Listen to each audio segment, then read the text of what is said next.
Hello, all. It's Jan, your natural born redhead. I am thrilled to bring Dr. Rob Sanducci to you. He's been my psychologist off and on for a number of years, and he fits my gig of heal thyself, heal the world, and he can spare a lot of grief in your life and help you to incite joy.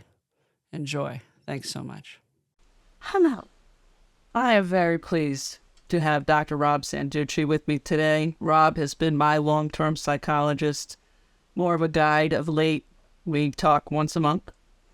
Rob, if you could just give a little information on yourself. Sure. Oddly enough, I'm sitting here. This is my 50th year in the profession. I started in the hospital when I was 24. I'd gone to University of Missouri and took some classes at Columbia, so ended up with 2 master's degrees by the time I was 24, one in general experimental psychology with a focus in physiological psychology, where we're doing operations with animals, doing split brain research in the early days in the early 70s, and then got really interested in people and more than rats and other creatures, and decided to take a second master's in clinical. And I was on track to finish a doctorate when I was 26, and it felt like it was moving too fast. And I thought, let me work for a while and see if I really want to do this for a living. So I got a job at a county hospital, working with drug addicts, heroin addicts at the time. And then from there, multiple positions working. When I reflect on it now, I worked with severely and profoundly retarded adults. I was a clinical director at a United Cerebral Palsy Center working with children with birth defects. We established a therapeutic preschool that when I began, served 50 children. 4 years later, when I left, it was over 400, just from grant money to serve these kids.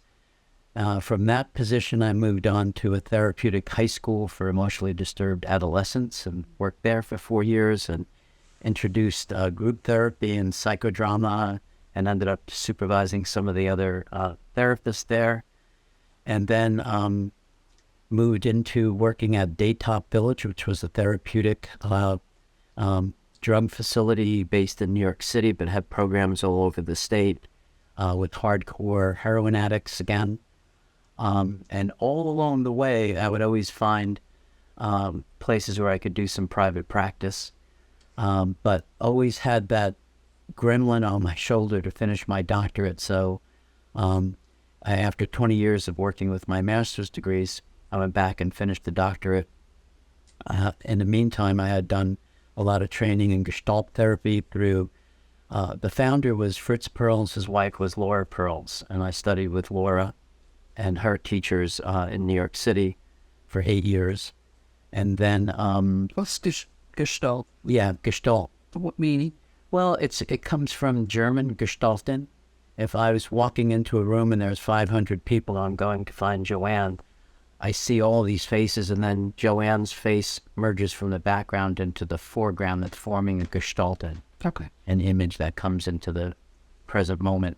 And that was a particular form of therapy that they developed that also involved bringing in the body and movement, and a lot of work with dreams and physical elements, that the body holds a lot of wisdom. From that training, I met a Jungian training analyst who happened to also be an MIT physicist, and he became my mentor for 12 years, and I finished my doctorate with him. So a lot of mixed of coming from behavioral training in psychology, cognitive behavioral, to Gestalt therapy, to Jungian, and then bringing it together. I've also been involved in a serious meditation practice and yoga practice for 40 years, as well as Tai Chi Chuan, the Chinese martial art.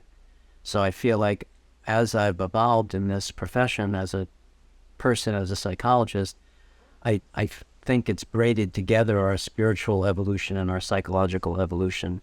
And I think that's what really makes a formula for someone to really come to a sense of wholeness. And what I do, based sort of in the Jungian world, is depth psychology.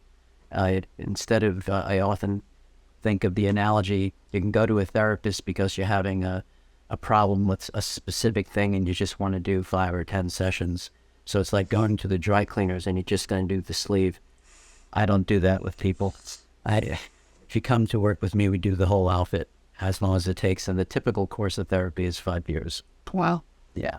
I didn't do So, yeah. So I could say more, but that's sort of a overview of my training. I want you to say one more thing. Yes. In the spirit of helping myself and my family, the neurology, if you wouldn't mind. Sure. Yeah. When I got the job as a clinical director working at United Cerebral Palsy, one day a week I had to do psychological assessments, psychometry, and I needed to upgrade my skills. So I went to Columbia to get some advanced courses in psychoneurology to understand brain chemistry, but also how to use these testing tools to diagnose retardation, neurological issues.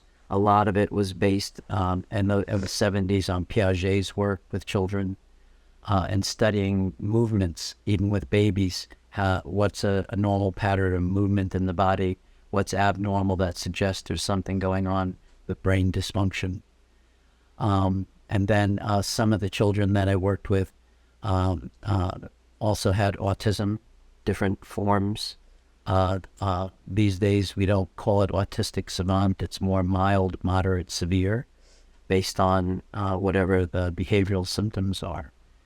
And I think that what I learned along the way is, especially with autistic children and children that have some form of brain damage or retardation, is that it's our retardation that we need to deal with, because if you're working with someone who has somebody else, if they can process things, you explain it to them, and they say, "Oh, sure, I can do that." But if you're working with someone who doesn't process that way, and these abstract constructs are difficult, then how do you break it down in 15 steps so the person can follow one next to the next and not get flooded and overwhelmed? The flooding factor is big. With autistic folks and people with TBI, traumatic brain injury, or emotional trauma. Yeah. Yeah. Thank you.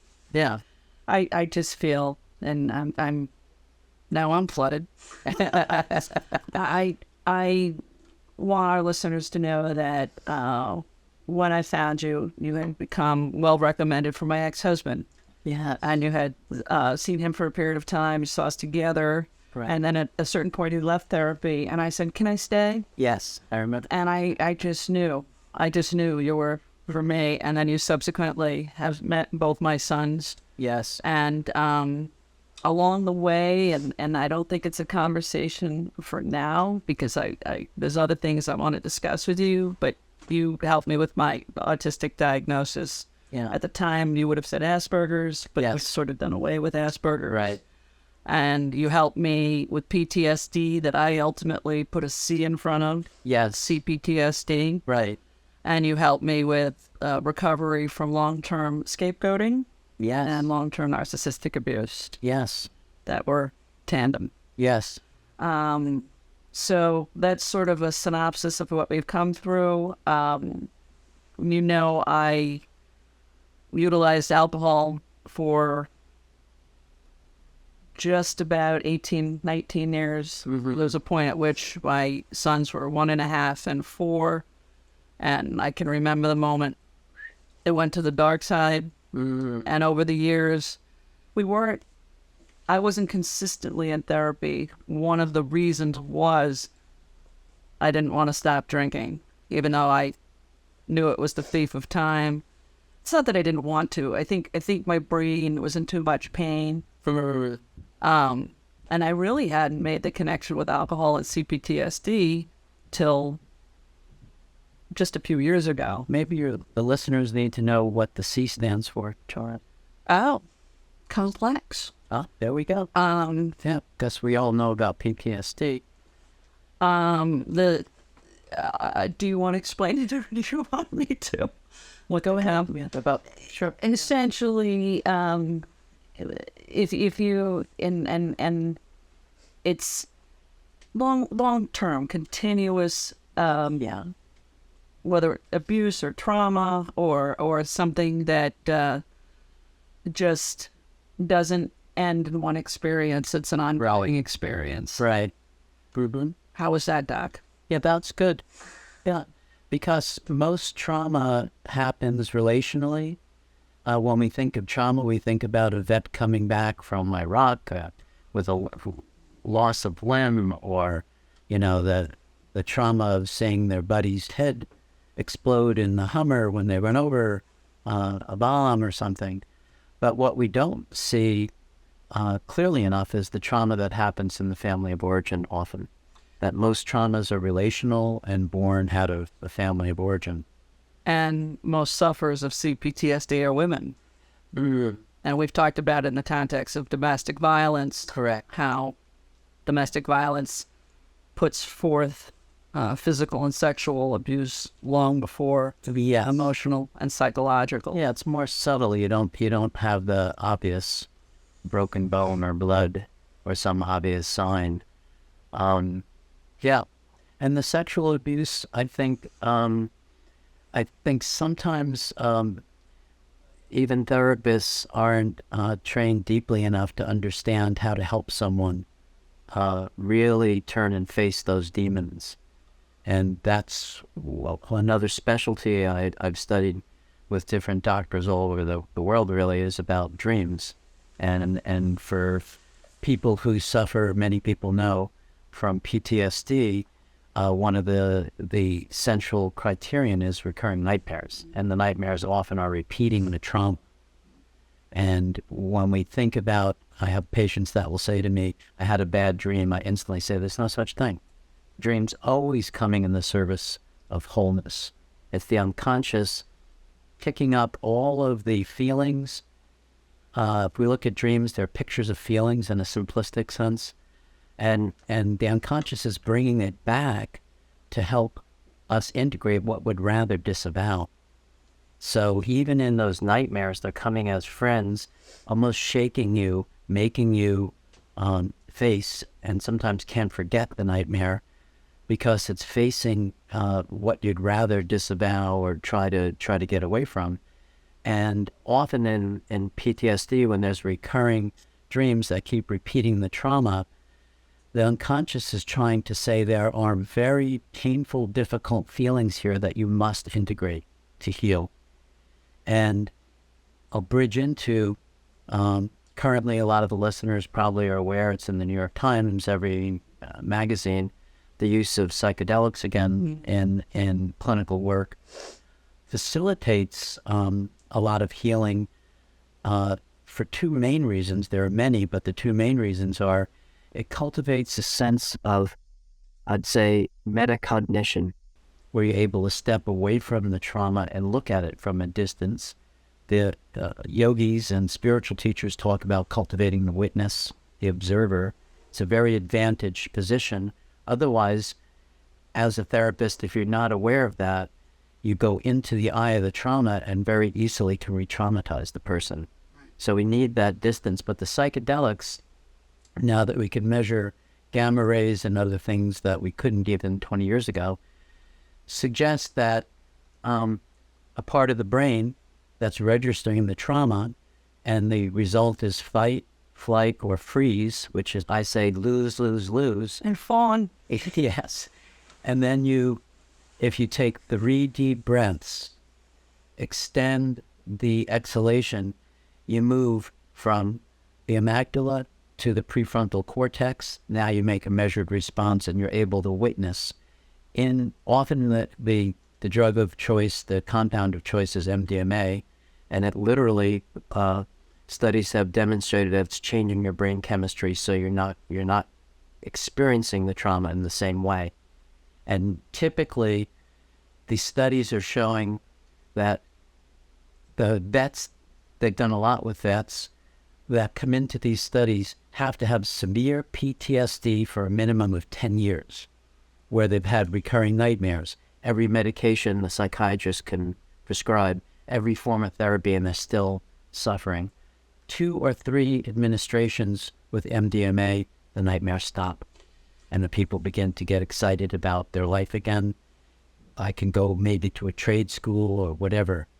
And so there, it's not a magic pill. It's actually transforming brain chemistry and giving someone enough distance from the trauma to be able to see it in a different way, almost like if we're looking through a camera lens and you had a fisheye and you're getting a broader view of what's happening. You know, and I made the analogy the last time we spoke about having a view from the top floor, the elevator opening, and you said the trick is, as the doors close, sticking your foot in it. That's right. Yeah, because go ahead, Joanne. No, I'm being flooded, and I want to say a lot. Okay. But I'm also very cognizant of just listening because just about everything you've said, I want to just do this too. So if we may, back to dreams. Yeah. And may I mention your friend that I'm going to meet in a couple of weeks? Some people Len Worley. Yeah. Len Worley, for the sake of dreams and PTSD. Just go to his website if that is something that appeals. The thing I wanted to say about my dreams is I'm not one to dream a lot anymore. Because when I was younger, I would have, and full disclosure, I'm autistic. I have an autistic son, and I have another son that's just, for the sake of this, let's call him autistic by association. Okay. And it's a family joke, but it's okay. Yeah, I get it. And very right-brained individual, too. But my brains were very intuitive. My dreams. Both. And my dreams were my greatest ally until the abuse got to a certain point that then my dreams turned against me. And I don't want to elaborate, but then once I do bring dreams to you occasionally, but I think for me, and I'm not saying anybody else, that I was so tortured consciously that I had peace in my sleep, and I still do for the most part. It's a little twist on facing myself consciously, that's where a lot of the angst was. Yeah, the only thing I would say, Joanne, is you said you don't have dreams, you don't remember them, because we dream every hour and a half, typically 5 dreams a night. Most people just remember the last one when they're getting up, and that it's called hypnagogic state. You're not quite asleep, but you're not awake. You're in a trance state that is very creative. Some of the major scientific breakthroughs, some of the people who have won Nobel Prizes, figure out their problem in chemistry or whatever it is they're doing in that state. I've resolved client issues. I'll wake up with insight and light. So I don't want to discredit where it comes from. Yeah. But it's not negative. Yeah. The other thing that I wanted to say is I would like us, maybe not right here, right now, because there's something nagging. I do want us to do meditation, psychedelics, pharmaceuticals. Okay. Well, but first, which to me is what's coming through as the most important, is teleology. Oh, teleology. Teleology. Yeah. And pathology. Now, layman's terms. Yeah. Because that was very impactful to me. And I think very impactful in general. And I'll do me and then you do you. Essentially, what the psychological field still does is respond to symptoms versus what caused the symptoms. So you stepped in and said and you just give your explanation. Sure. The distinction between a paradigm of pathology is that you're already assessing that there's something wrong that needs to be corrected. Teleology is a paradigm that suggests everything is fine as it is. Let's find out what the meaning is. Even if somebody has a psychotic experience, what is happening in that experience that might be useful to the person, rather than, okay, I'll give a live case. Somebody that I saw at a locked ward in St. Francis Hospital here in Poughkeepsie had classically what one would call a psychotic break. and went running down the street out of his house, tearing his clothes off because he felt he was on fire. Of course, gets arrested, taken to the hospital. I knew the family well. I go to visit him, and he's in quite a state. And I asked him to tell me what happened, and he said he was in his room. He might have induced it by smoking some PCP or something that was laced that kind of triggered, but he was already on the edge in his psychology anyway, with lots of issues. But it pushed him over the edge. And I said, so slow down, tell me exactly the moment that you started to feel you were on fire. He said, I saw Jesus was on my wall and coming towards me, and I just felt so much heat and flames being transmitted to me that I started to burn up, and I had to run away and get out of the house. So instead of calling the doctor and saying, what kind of medication is he on? We should up his meds. I said to him, so what did Jesus say to you? Is there any contact? And telepathically, was there a message to you? And he said, well, I was thinking I didn't believe in God or Christ, but now I'm questioning that. So if we fast forward now, he gets out of the hospital, he works with me for that next year, he begins to understand that was a spirit. Stan Grof, a famous psychiatrist from Czechoslovakia, but he's well-known, holotropic work. He did a lot of research in the late 50s and 60s with LSD, treating psychotic children, alcohol. It's people that were in hospice, end of life. He wrote a book called Spiritual Emergence, that some of these states of consciousness that we would pathologize are actually a spiritual awakening that's attempting to happen if you have the right context to hold it and the right guide to help you get there. But this man ended up starting to belong to a church, met a woman in the church that he had the first healthy relationship with, put down all the drugs, got a job that he held, and became very devout and realized it was like a spiritual conversion that he needed to get out of the drugs and away from his demons in a certain sense. It's a stretch, but you can do it. Yeah. Someone like myself who had a death experience, to come out of that, not drink, a few other things I'll spare everybody, but for the most part, and the person that came out of a death experience no longer drank and was unable to really any substance now. I was telling you earlier, even sugar is my brain's way to go. Yeah. Not into a state where I'm more creative, but I don't want to be. Yeah. I know what alcohol did for comedy. I know what pot does for comedy. And now my brain is like, I can't even conceive of mushrooms or anything, even in fun, because I've had my ride. Yeah. Good to know that. And so just can you speak to, that's one avenue where that person went through, how those of us who have a death experience or some sort of for me, it was the manifest carrying so much grief. Yes.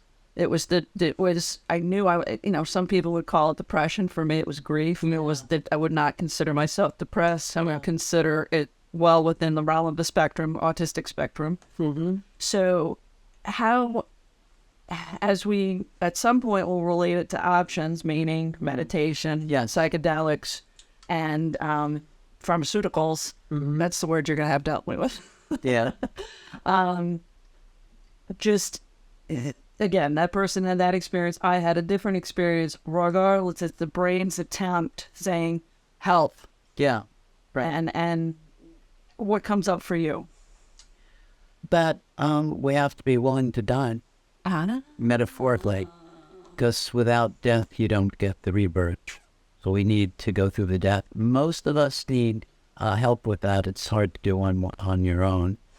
And even if I work with someone who has suicidal ideation, for example, I'll reframe it and try to help them see that what needs to happen is not literally harm yourself, but there are parts of you need to kill, transform. I remember this.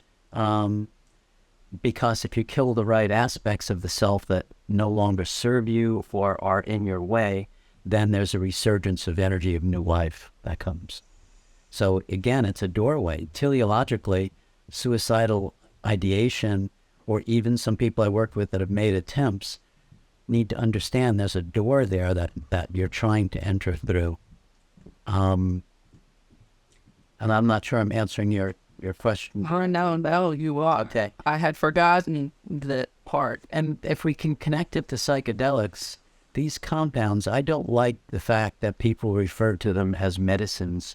A lot of people underground, or they fly to Peru to do ayahuasca.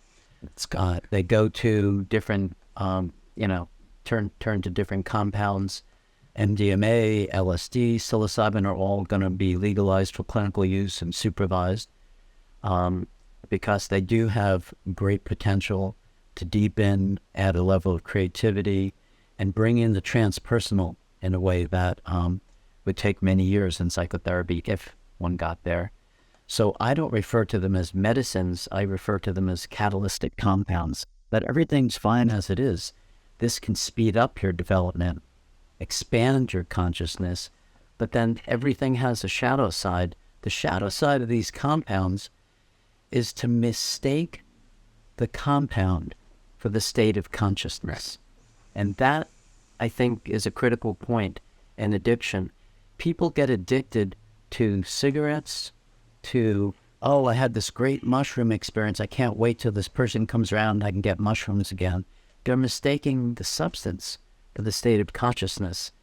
So you can use that substance, again, to open the door, but then, as I said, you picked up on my metaphor, put your foot in the door and try to see what's going to help you sustain that state of consciousness on the other side of that door. Cross the threshold and go into mindfulness meditation practice, yoga, especially the pranayama, the breathing techniques that we can learn, different forms of qigong, which is Chinese, meaning skill of breathing, and that they're all ancient practices that alter one's consciousness. I want you to tell the plant story. So I'm simply going to write down plant, and I'm going to backtrack and deviate only again with alcohol use or sedation, not being an alcoholic. Yeah. Consciously using it to, the sedation wasn't conscious, but it took me, just because you gave a time frame of 5 years of therapy. Yeah. I had been in therapy off and on for a number of years. Yeah. But I wouldn't face what I couldn't face. And with you, I had to. Yeah. Wasn't willing to do it. There was a large span of years before I came back and said, okay. But the meditative part came through presence and active imagination for me as an autistic. Yes. It did not come from sitting peacefully. I can do that now. Right. But the meditation came through smaller things, dishes. Somebody mentioned earlier. For me, it was laundry. Yes. And I learned to do things meditatively. And I didn't. When I had my kids, I didn't drink all day. It was tied to a certain individual coming home. Yeah. And then I would just check out. Right. I would not get drunk. Mm-hmm. But I'd say after 4:30 in the afternoon, I was just checked out. Yeah. And then after my sons left, I deepened in the use because I was used to being there and them needing me. I was no longer needed. Yeah. So it took me to sedate more during the day to go, okay, now I don't want to do this anymore. But soup to nuts, it was 7 years. Yeah. Before I really started recovery work and had the death experience. So I'm just trying to give the difference to people who may be able to relate to being neurologically different. And I think their journeys are different with ADHD. Hate the acronym, not going to get into it. sure. And autistics with the neurological difference of the brain rate racing all the time and thinking we have to be at peace, whereas sometimes meditation's about letting it race. Yes, that's true. Yeah, it's a very personal thing, what's going to serve people. And If we talk a little bit about pharmaceuticals, somebody could take Adderall and just feel like they can't sleep. If you're neurotypical, if you're on the spectrum, you're going to get calmer and being more focused. Or not. Or sedated. Yeah, it's very personal. Yeah. See, I remember just trying to be mindful of what has to come forth. I can remember doing cocaine and knowing this isn't for us. Yeah. We're going to experiment and we're going to move on. Yeah. And that's kind of the way I was with drugs in general. Mm-hmm. But alcohol was the one thing that did sedate my brain. Well, let's talk about that, alcohol. I understand what you're saying, that it sedated your brain, and then you said 2 or 3 times you checked out. Let's look at it through a different lens. I think you used alcohol to disassociate. Oh my gosh. Clinically, when we talk about disassociation, what does that really mean? We have huge feelings inside that we do not want to identify because they scare the hell out of us, or we don't know how to engage them because they're so huge, like tsunamis that are going on inside. So, of course, you disassociate, put yourself either typically unconsciously into a trance state.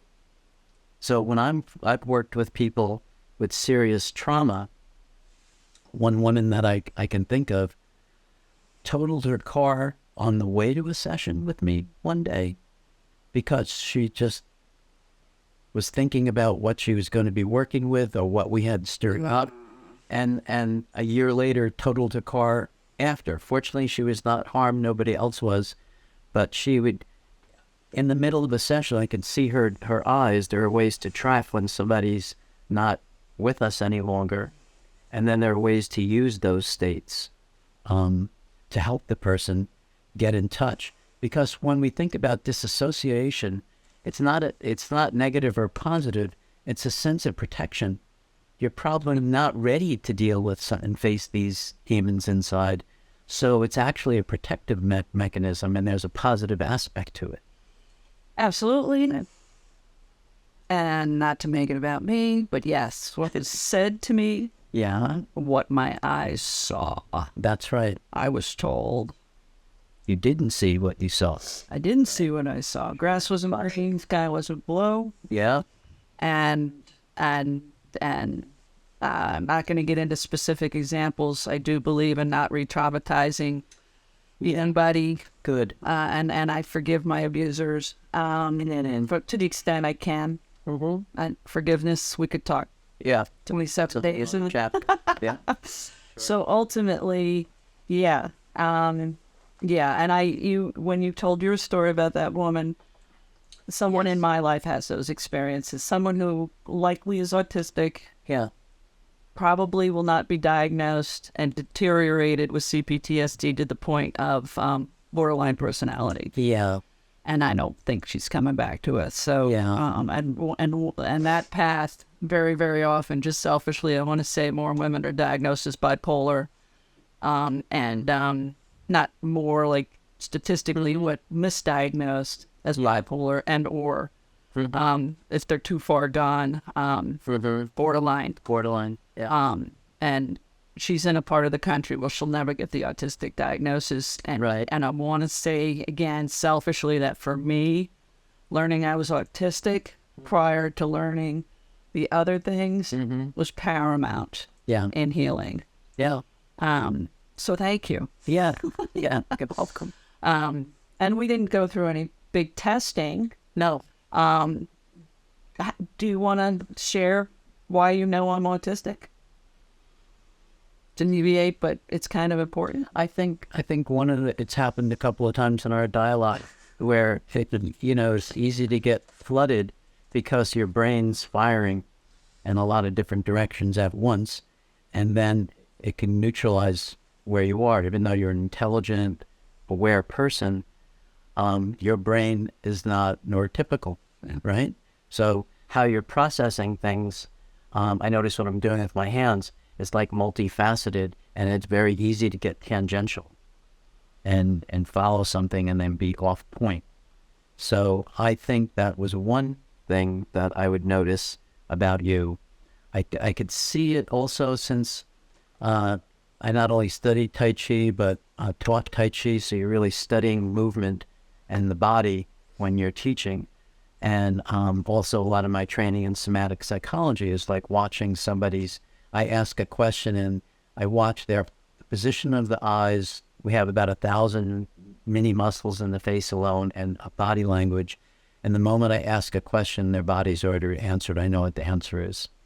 And I could see that with you. So there were a number of things that started to suggest to me. And that also, when it comes down to the trauma and abuse, you did not, you were experiencing it, but would somehow think there was something wrong with you.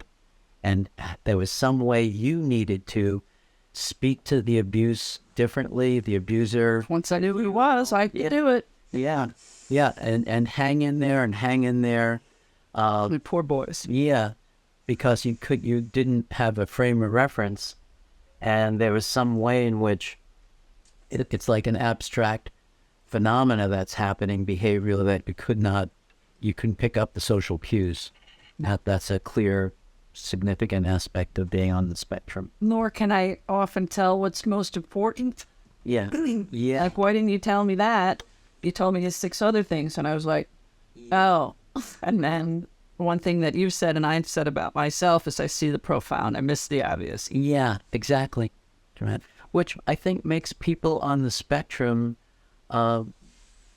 closer to mystical states. Oh, we'll go there. Not now. Too much about me. Yeah. Mystical states, creative aspects, and be able to be so tuned into these other realms, which is for off-putting. Yeah, and they want to cure us. Yes. I really don't want to talk about that. Yes. Okay. Another point. Yeah. Back to psychedelics. Okay. I think I can quickly say that last time we were here, you turned me on to Tim Leary, thinking I knew who he was. I did not. Mm-hmm. And Richard Alpert, which you did. Ram Dass. Ram Dass was. You know, Ram Dass, Mr. Alpert. Imagine my surprise when I got off. But anyway, long convoluted of a story short, Ram Dass took the psychedelic journey, came back to meditation. Tim Leary stayed on the psychedelic journey. And used it a lot. Dying to Know, great documentary if you want to know more. Also very helpful with death, which was ultimately what I needed to take from it for my mom, who was 95. Mm-hmm. A lot of reason I did the grief work. Yeah.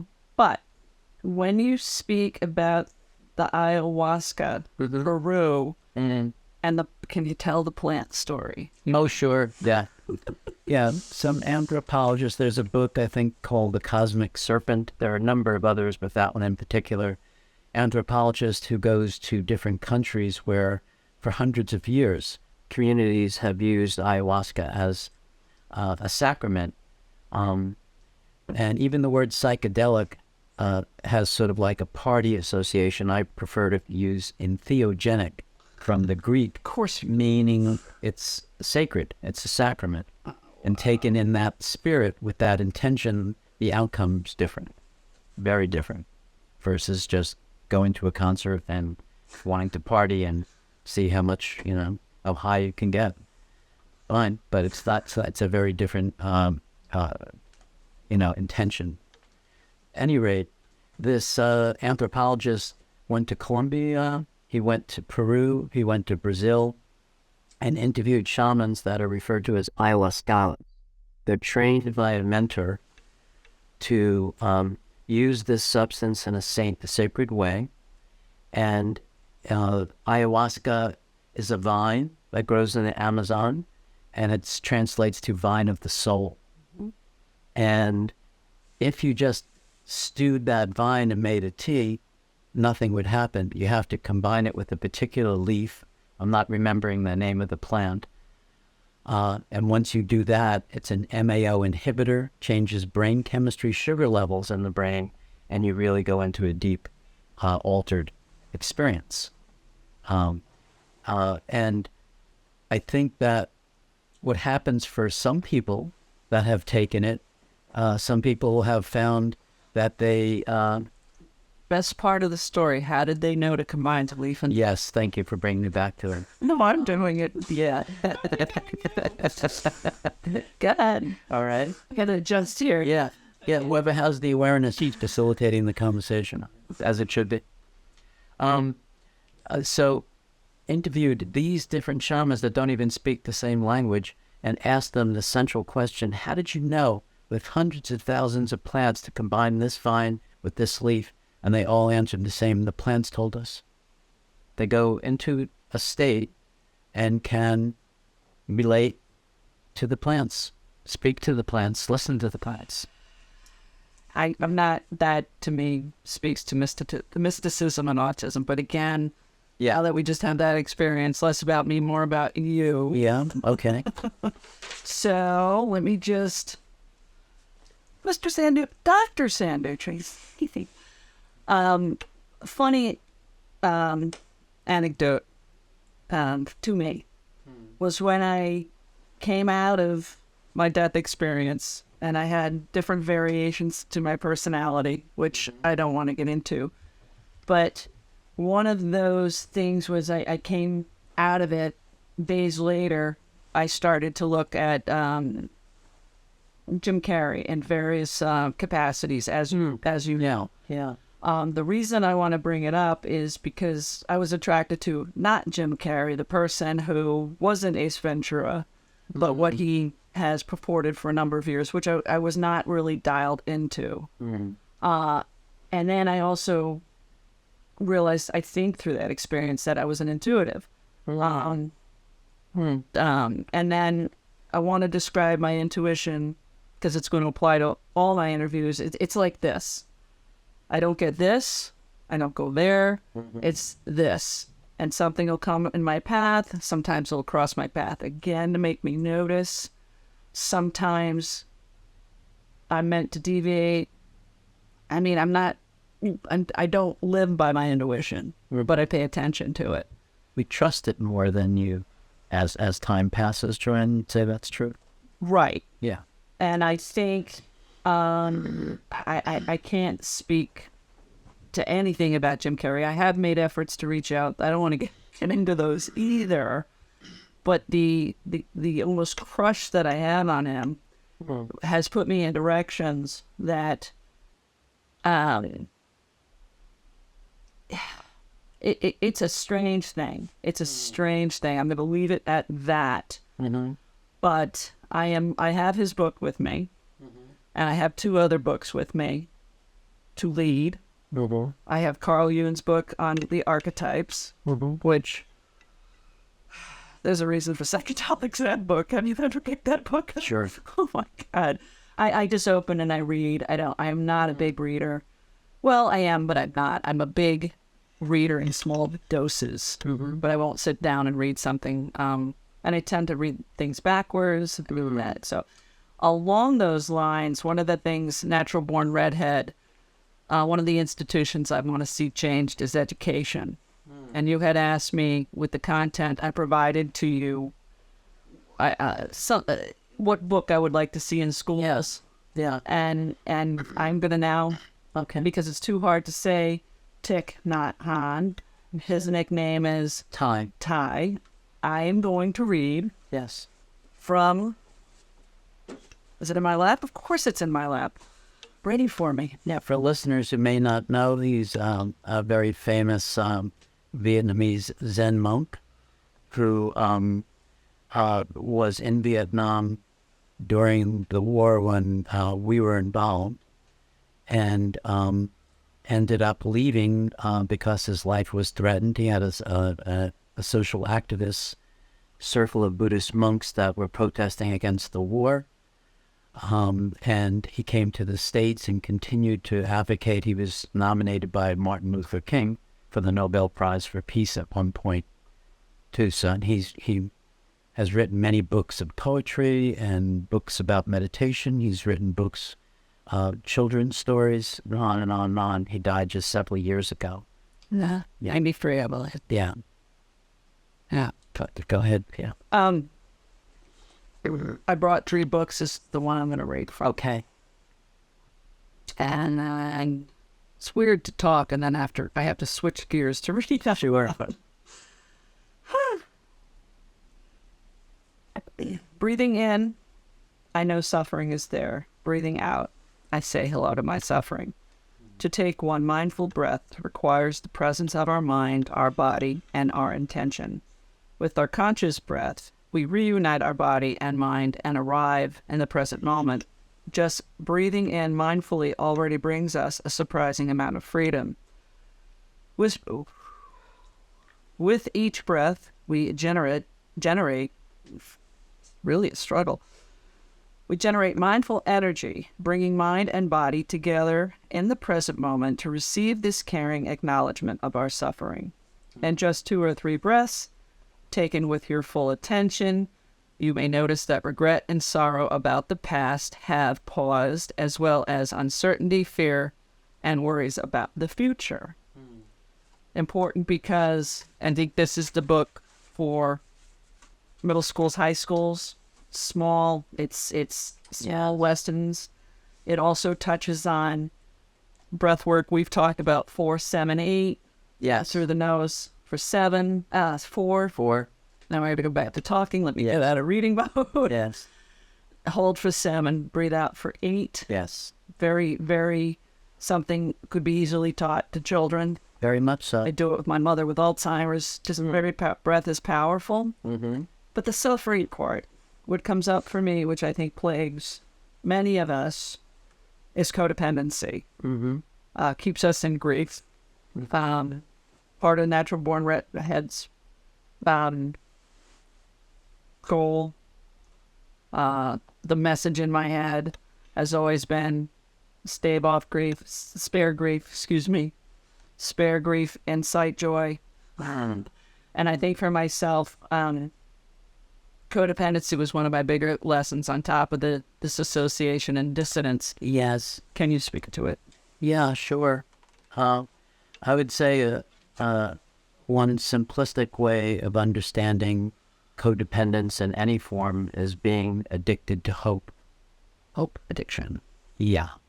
That you hope that if enough time passes, if you say the right thing, if it's codependence in relationship, that if you transform yourself enough, the relationship and your partner will join you.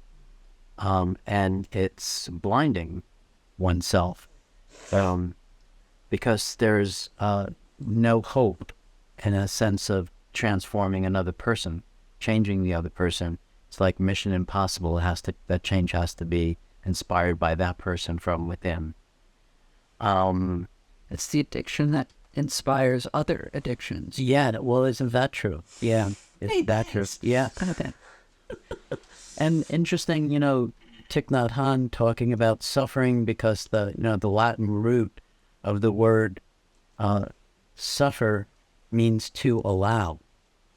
Not a very popular idea, but that's also part of teleology and the type of Jungian and Gestalt therapy that I've been trained in, and I think just also how I live my life, is that everything wants to become its opposite. Psychological alchemy, I'd say.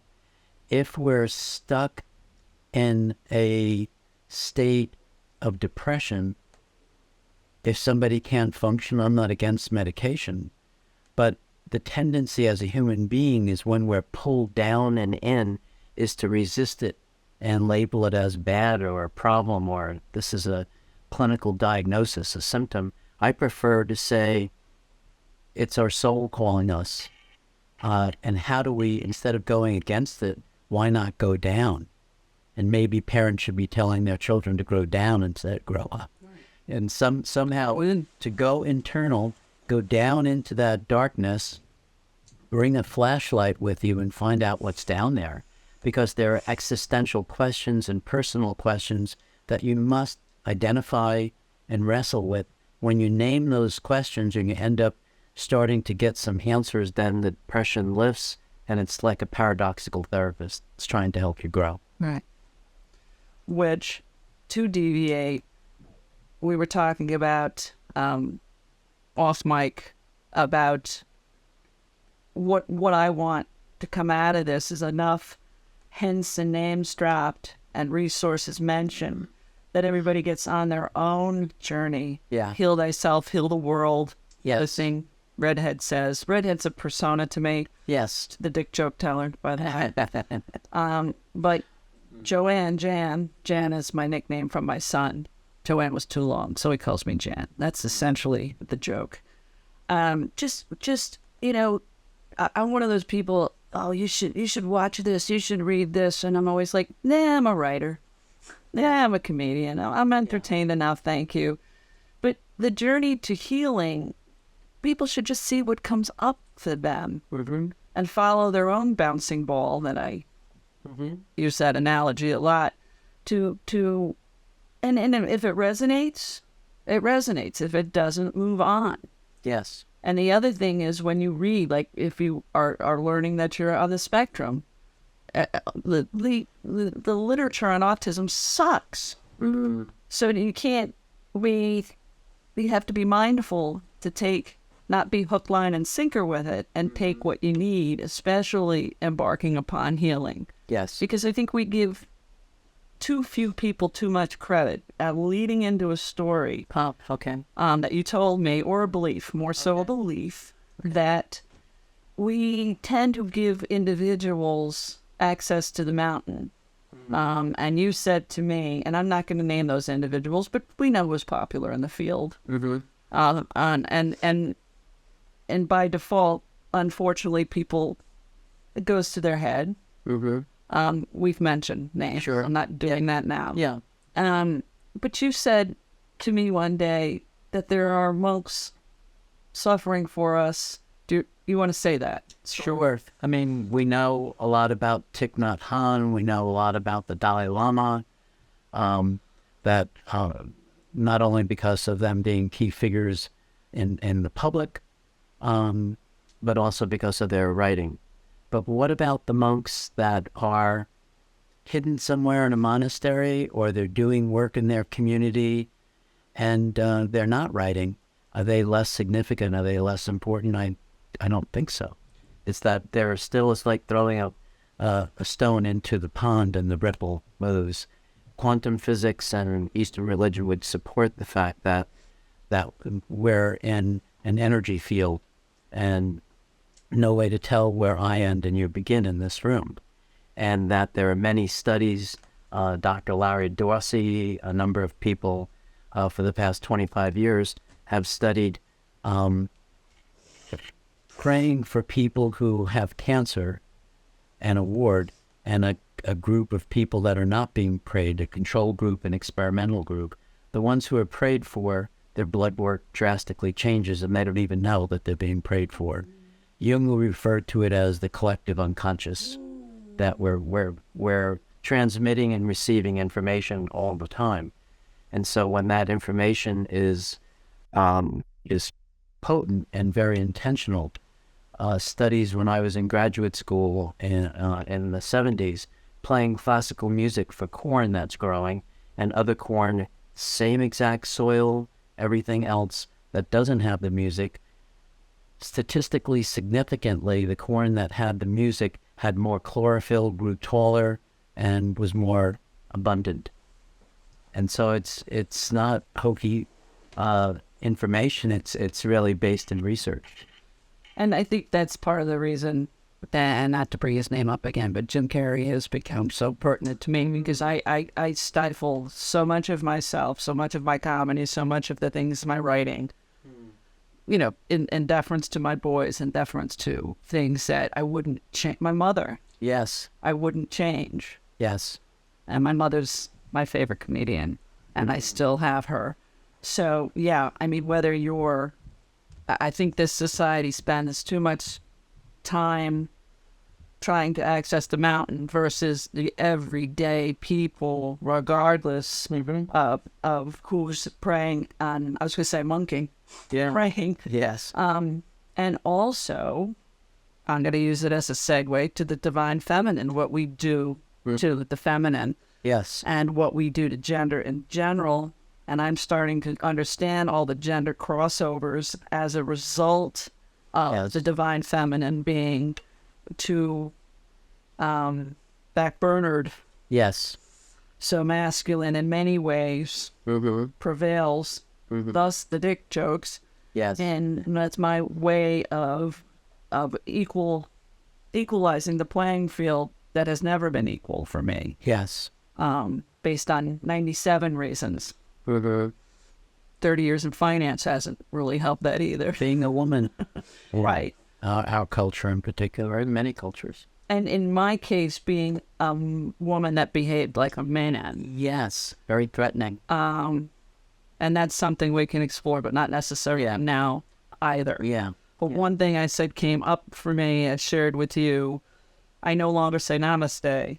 Yes. I say Jaima. Yeah. Number one, you got to Google it. I think that's foremost. And number two, it's just the same honor, but the feminized. That's right. Yeah. Sure. We could namaste. Namaste means I honor the light within you. And glory is Jaima. I think the glory in you. I believe so. But a feminine versus Jai Baba, which is the divine, and Yeah, this didn't even come up for me. yeah, okay. But to speak to the divine feminine, for example, in Jungian psychology, we look at whether we are a man or a woman. I always imagine the yin yang, that, and sometimes we'll see a yin yang symbol with the two dots, which suggests that these look like two parts, but they're part of the same whole, and those two dots suggest, in Taoism, even at their weakest point, they're in perfect harmony. And that's what we want to try to establish within the psyche, within the self, with a capital S, that we all carry an inner feminine, inner masculine. Absolutely. Part of the therapeutic approach model I use is trying to find out how balanced that can be for some people. And especially for men, to begin to understand, to not project onto women and objectify women. We can go to any boatyard in the country and see married to Louise, Jennifer. Why are all the boats feminine names? B.B. King's guitar called Lucille. There's the projection of the feminine on the outside if the man hasn't incorporated it inside. And so the idea is to balance that inner feminine and masculine. If we're working with someone, if I'm working with somebody in psychotherapy who's really got trouble with their mother, or there's been abuse or issues with the father, ultimately, if they stay in therapy long enough and go deeply enough, they'll come to who's standing behind the biological mother is the divine mother, the archetype. Who's standing behind the biological father is Gantapava.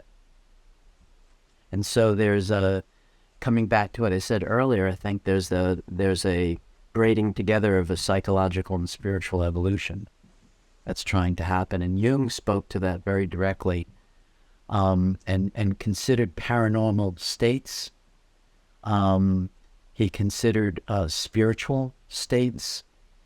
His long retreat from seeing patients is when he developed, you mentioned earlier, active imagination, where passive imagination would be us worrying about something. Active imagination is using your imagination in a way to engage figures. He would go into these states and meditation states where this person from another time in history would come to him.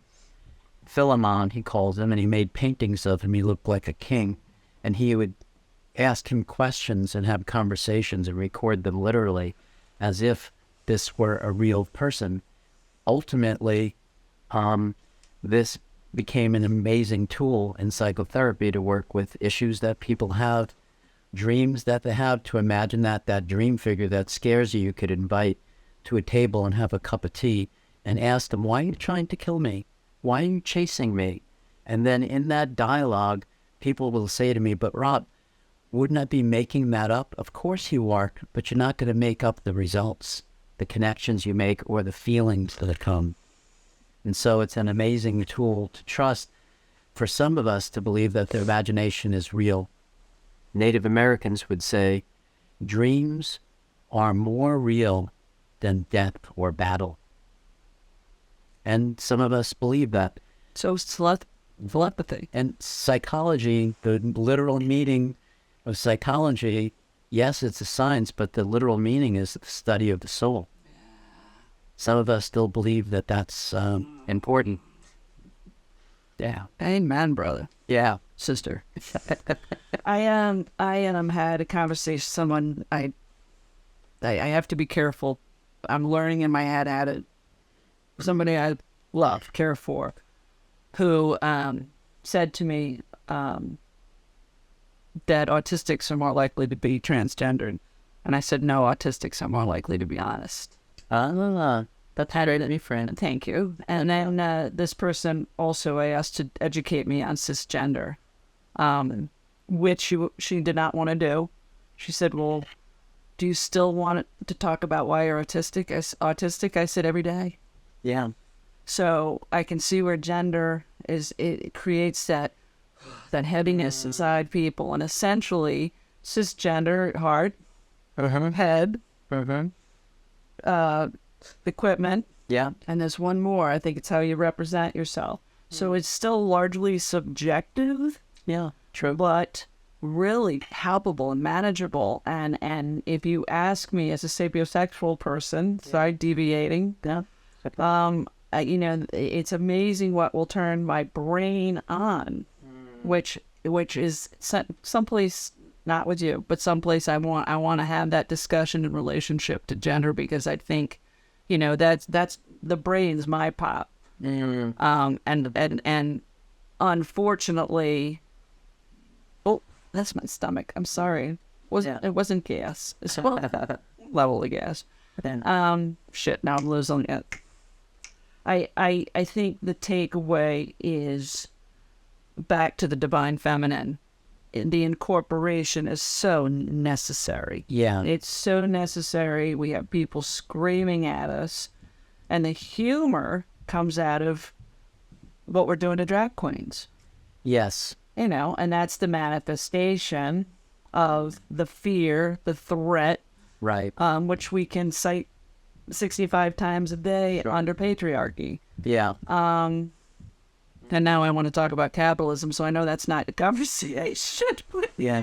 Letting you guys know, we passed 60 minutes, so whenever you want to wrap it up, feel free to just keep talking or wrap it up whenever you want. Just letting you know we're over 60. A little bit more about this, about gender, and the fear around people being trans or changing to a they, them, dressing differently, men deciding they're going to wear nail polish, whatever form, whatever level. The threat Freud would refer to as a reaction formation. That was his clinical term, that you're reacting against something that you are frightened of within yourself or hate in yourself. Which 100 years ago. An example would be you have some homosexual urges, and so why do you need to go out with a baseball bat on a Saturday night to a gay bar? Right. Because you are trying to run away from yourself. And I'll turn it into one of my favorite quotes of Jung says, what if the very enemy himself is within me, and I am that enemy who must be loved? What then? What then? Yeah? Yeah, if the person who's Palestinian could find the Jewish aspect of them within themselves, and the Jewish Israeli person could find that Palestinian part within themselves, they wouldn't be in conflict. They'd deal the conflict inside instead of projecting it out. And so there's a whole lot about the world and the world of the living in that could be resolved. I hope fingers crossed. I've been in touch with Tarek Munib, a free trip to Egypt. I hope to go there with him on that. But And this is heal thyself, heal the world. Exactly what you're talking about is if we can do that inner work and out of compassion. A lot of people don't have exposure. They don't know. And it's if you're able to be fortunate enough to be able to study or find someone who can help you develop a map and the language, then that inner healing, I think, becomes contagious. also tied generationally. Yes. You got the me generation, boomers, millennials, the me generation's children. That's a terrible stereotype, but it's kind of true when it comes to self-consumption. And then you have me, who's an X. I always look to Ryan. I'm an X. My kids are Zs. You're a Z.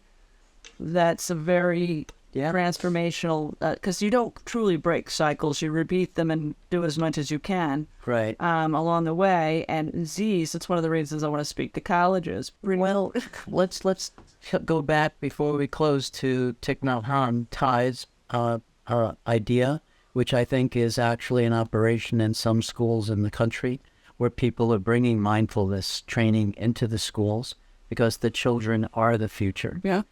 And education, the Greek root eduka, means to bring forth. It doesn't mean to stuff in. So they already have what they need. They just need to be guided into that stillness, into the silence, and cultivate the right hemisphere, which is the psychic intuitive, and not focus so much on the left hemisphere and just continually memorizing, regurgitating information. So I think it's a broader sense of education when you bring in that idea. That's what I want. And just to go a little larger, that's what Redhead wants to do. Yes. As a capitalist. Yes. As capitalists. Capitalism isn't the problem. Capitalists are. Yes. And how it's used. And yeah, and then, like, I'm a believer that Democrats and Republicans, we can use the whole wounded, the analogy you made earlier with people. In any case, I'm one of those moderate Republicans that voted for Biden. I'm convinced that's what got Biden in by things I don't want to get into. And I don't really want to talk about politics, but the way that I rationalize Trump is always with comedy, because I can't give him the energy that others give him. So I know he suffers from erectile dysfunction as a narcissist. So that's it for me in one thought. You knew it was going to come back to the penis round. Of course. Great.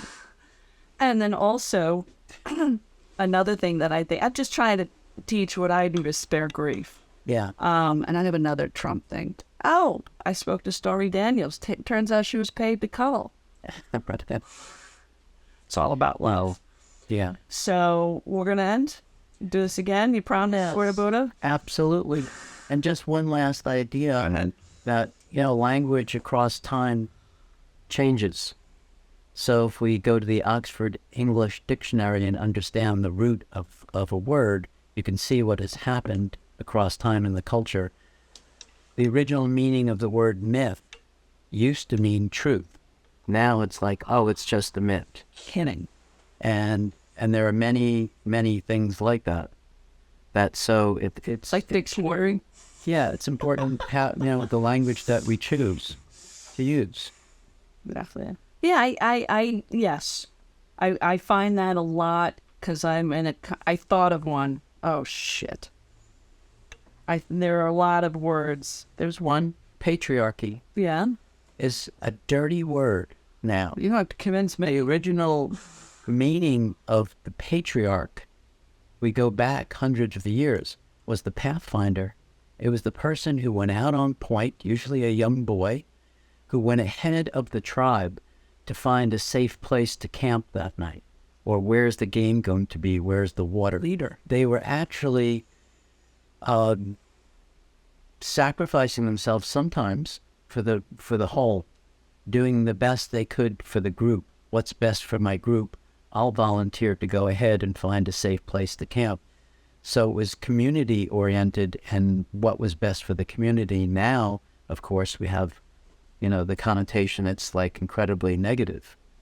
So just ideas. No. I do this all the time. I'm trying to think of one where you change a letter or you add. You like a lot of my one-liners. Like instead of saying vast difference, I'll say vast difference because dick joke. Yeah. And there's another word.